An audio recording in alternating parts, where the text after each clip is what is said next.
Security and foreign policy experts from across the political spectrum have fully agreed with the notion that the passage of the Korea-US Free Trade Agreements will strengthen America's hand in East Asia. That region is now the most dynamic in the world in terms of economic growth and changes in the political and security landscape. The United States has more power to shape world events for the good than any other country. Given the rapid and seismic changes going on in East Asia, it is not a time when the U.S. should pull back from that part of the world. It is a time when it should become more engaged. The countries of East Asia are actively engaged in discussions about economic integration. ASEAN has already been formed. A Korea-Japan-China Free Trade Agreement is under consideration, and there are ASEAN plus 3 countries and ASEAN plus 6 countries, including India, Australia, and New Zealand. The United States should have a bridge to these increasingly integrated East Asian economies. The Korea-US FTA will provide it. As you know, the FTA's ratification has been delayed because of concerns about its treatments of US autos and beef exports to Korea. So I'll briefly explain where things stand with those issues and what our position is on each.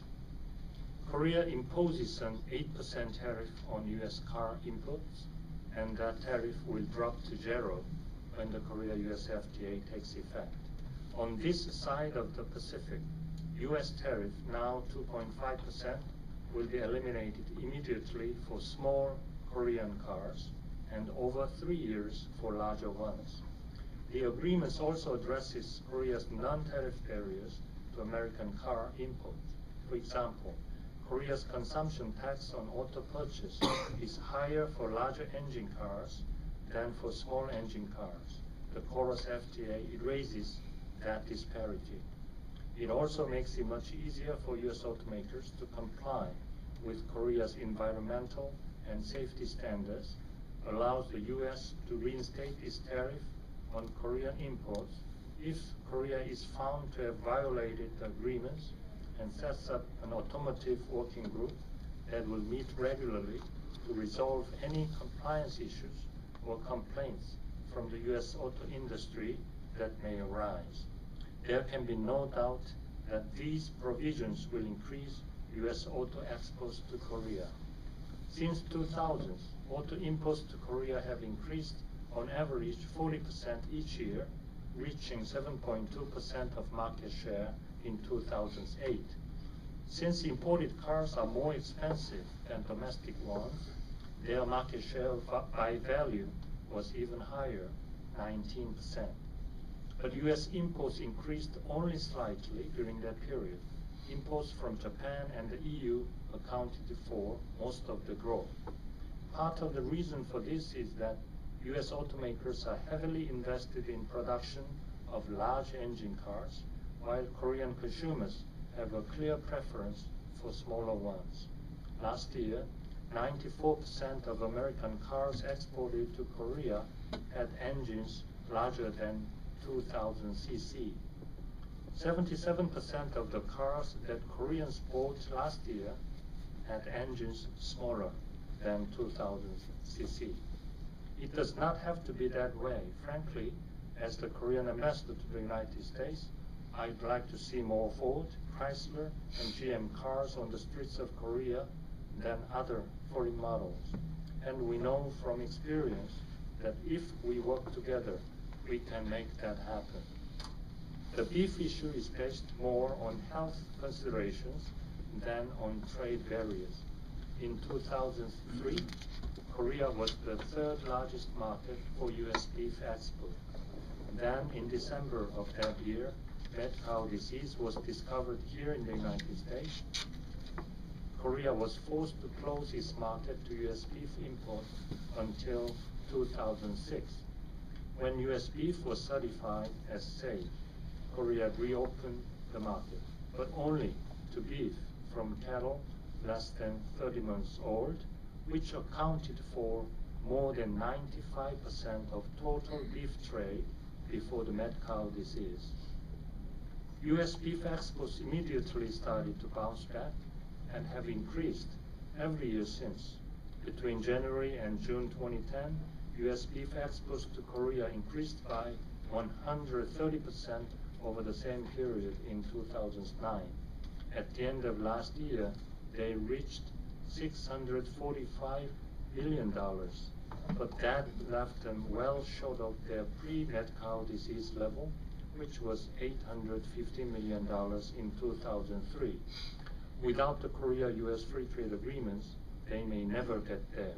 By phasing out Korea's high 40% tariff on U.S. beef imports, the Korea-U.S. free trade agreements will bring $15 million in tariff reductions to American beef producers in the first year alone, according to the National Cattlemen's Beef Association. Tariff savings will be as high as $325 million per year after the beef tariff is phased out completely. The International Trade Commission estimates that the passage of the FTA could increase U.S. beef exports to Korea by as much as 165%.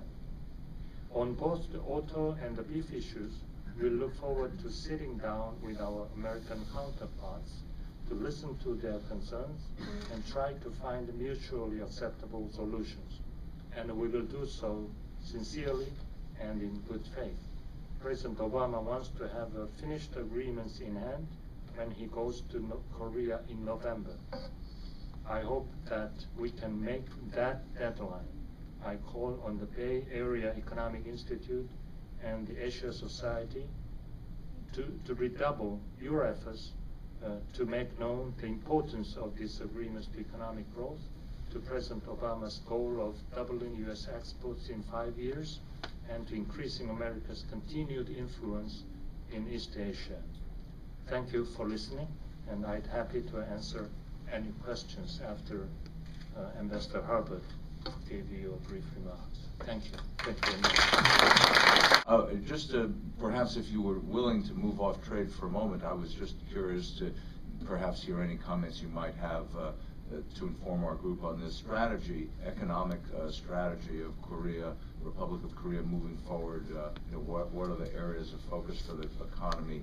During this crisis, starting from 2008, we could weather these recessions in a much more, I should say, comfortable way.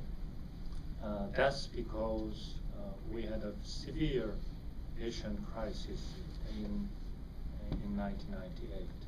And for the last 10 years, actually, what Korea has concentrated on is how to make our system much more stronger in companies, in financial sector, and in labor market, and promote competition and rationalization of investments. So I think those 10-year efforts actually, realized for Korea to weather this crisis in a much better way. Thank you again, Ambassador Han, for visiting with us this morning. It's a real honor for us to have you here. We're in a remarkable period of time. We're 2 weeks away from an election. On our television, all you see are commercials from the candidates, and we're aware that a lot of the messaging that comes forward, there's an appeal that gets made to our people that says that trade is dangerous and jobs are being led over to Asia and so forth. And so we're very aware of the pressures on the government to be restrictive rather than open to these kinds of agreements. That said, those of us who study the economy or involved in the business community, U.S. Chamber of Commerce, others involved here today, understand how important the future of the relationships between our two countries are economically, and we feel that there's a tremendous opportunity that lay ahead of us if and when we can make this happen. So again, Mr. Ambassador, thank you very much for joining us today. Safe travels to you, and on behalf of KNL Gates and Chevron, the Asia Society, the Bay Area Council, thank you all very much for coming today. It's a pleasure having this conversation.